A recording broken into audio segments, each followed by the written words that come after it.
दुर्गेश कुमार ने जहर खा के आत्महत्या की, इसकी धमकियां वो मुझे लगातार देता रहा और उसके परिवार वाले मेरे परिवार को उसके आत्महत्या को हत्या बता के मेरे निर्दोष परिवार को फंसा रहे हैं। मुझे न्याय चाहिए। दरअसल आजमगढ़ के जीयनपुर थाना कोतवाली के अंतर्गत दुर्गेश लोको पायलट हत्याकांड में नया मोड़ आ गया है। महिला युवती ने एसपी दरबार पहुंचकर न्याय की गुहार लगाई है। कहा, मेरा परिवार सहित ज्ञानेंद्र मिश्रा निर्दोष है और दुर्गेश ने आत्महत्या किया है। देखिए युवती के द्वारा क्या बताया गया इस मामले को लेकर। सर, दुर्गेश कुमार ने जहर खा के आत्महत्या की, इसकी धमकियां वो मुझे लगातार देता रहा और उसके परिवार वाले मेरे परिवार को उसके आत्महत्या को हत्या बता के मेरे निर्दोष परिवार को फंसा रहे हैं। मुझे न्याय चाहिए। मेरे परिवार के 6 लोग फंसे हैं। ज्ञानेंद्र मिश्रा का इसमें कोई दोष नहीं है, वो सरासर निर्दोष इंसान है। वो उसके घर वाले कह रहे हैं कि मेरे घर वाले उनको मारे पीटे हैं और पूरे दोष सब ज्ञानेंद्र मिश्रा पे लगा दिए कि जहर वो पिलाए हैं, जबकि वो समझाने के अलावा उसको और एक लफ्ज भी कुछ नहीं बोले थे। अच्छा, यही था सर कि जो ज्ञानेंद्र मिश्रा सर का स्कूल है वहीं पे वो पहले पढ़ाने जाता था, मैं वहीं पे पढ़ती थी। उसकी मेरे पे गंदी निगाह हो गई थी। उसके बाद वो तैयारी करने के लिए इलाहाबाद चला गया। मैं अपना स्कूल चेंज करके दूसरे स्कूल में चली गई।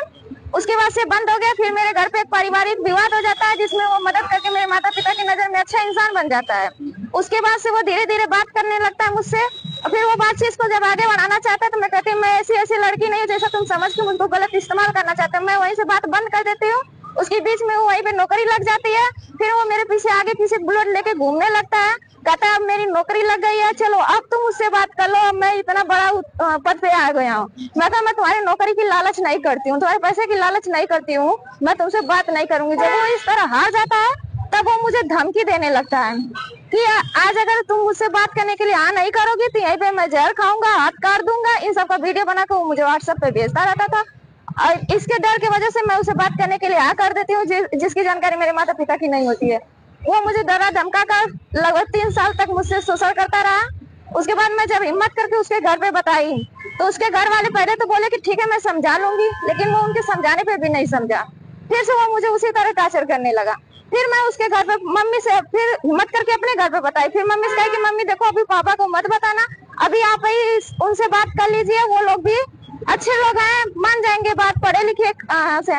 तो जब मेरी मम्मी उनसे रोई गिड़गिड़ाई विनती की तो फिर भी वो कहे कि तुम्हारी बेटी खुद गलत है, तुम खुद गलत हो, तुम खुद को संभालो, हमारे बेटों को मत कहो। ऐसा करने के बाद तब हमारे पिताजी उनके घर पे 3 से 4 बार पंचायत लेके गए। उसके बाद वो मामले को नहीं सुनते हैं।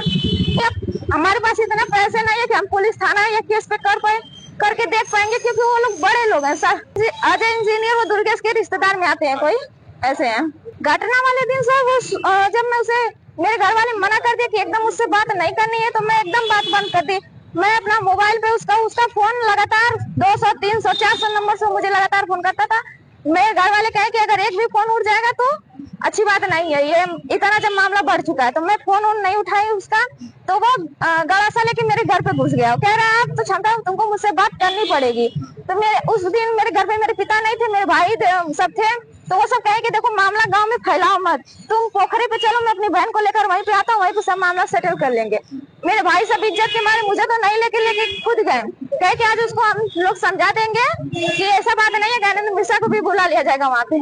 मेरे भाई सब जब वहाँ पोखरे पे समझाने गए, वो समझने के लिए राजी नहीं था, इसलिए वो सब हाथापाई पे थोड़ा सा उतर गया। मानने के बाद उसके बाद फोन किया गया ज्ञानेंद्र मिश्रा को, जिनके पास हम मेरे माता पिता जाके रोए गिड़गिड़ाए थे कि इज्जत की सवाल है, लड़की को बचा लो।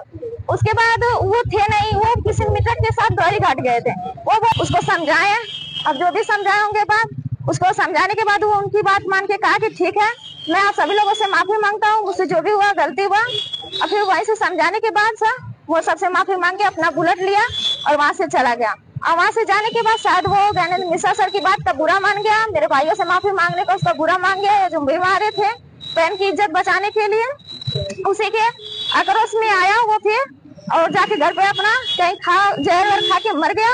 और उसका सारा साजिश ज्ञानेंद्र मिश्रा सर पे डाल दिया, मेरे परिवार वालों पे डाल दिया। यही मामला है। क्या नहीं हुआ, वो आत्महत्या किया है, इसके सबूत उसने मुझ पे बहुत बार मेरे व्हाट्सएप पे भेजा है। मैं चाहती हूँ कि जब एक बेचार लड़की जब अपनी इज्जत बचाने के लिए इंसान के पास गई, उसके माता पिता उसके इंसान के पैर पे गिरे हुए इंसान बेचारा उसकी इज्जत बचाने के लिए खड़ा हुआ, उसके परिवार वाले सारे के सारे मामला ज्ञानेंद्र मिश्रा पे ही डाल देते हैं।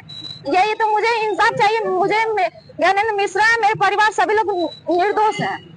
ठीक।